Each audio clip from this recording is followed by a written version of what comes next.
Hey everyone! Here on Decor It Yourself, we've gone back to the retro 50s, the atomic age 60s, but today we're going back to the 70s to explore the textured fab look of string art.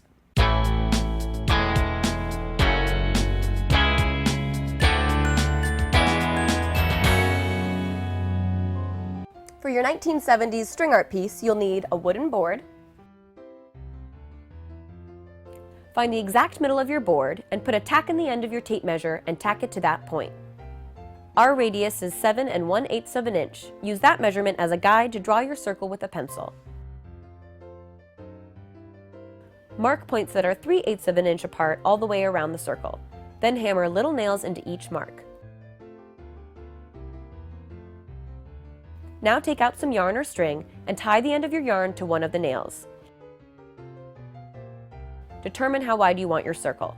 Once you've found that point, loop the yarn around that nail, pulling it taut, and back to the first nail.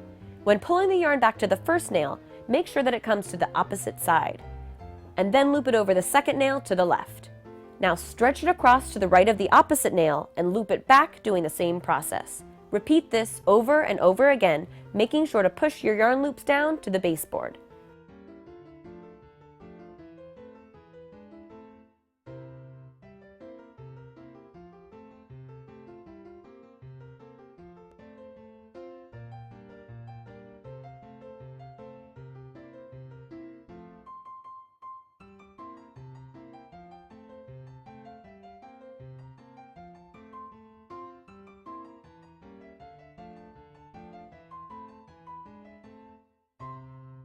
When you reach the beginning nail, tie your yarn off, and voila!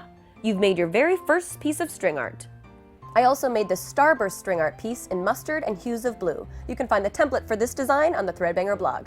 We'll be right back. Welcome back.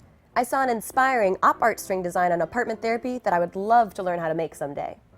Renest shows us how to make a string art tree wall mural. For string art patterns and templates, look for decorating and craft books from the 70s. Or bring string art into your lighting with a vintage pendant lamp like this. Poppy Talk featured this huge installation piece by Martindale.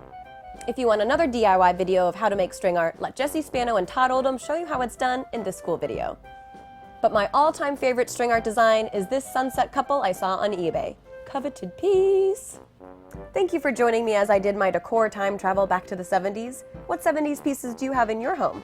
Let me know in a comment below. I'll see you next week. Until then, remember, your nest needs you.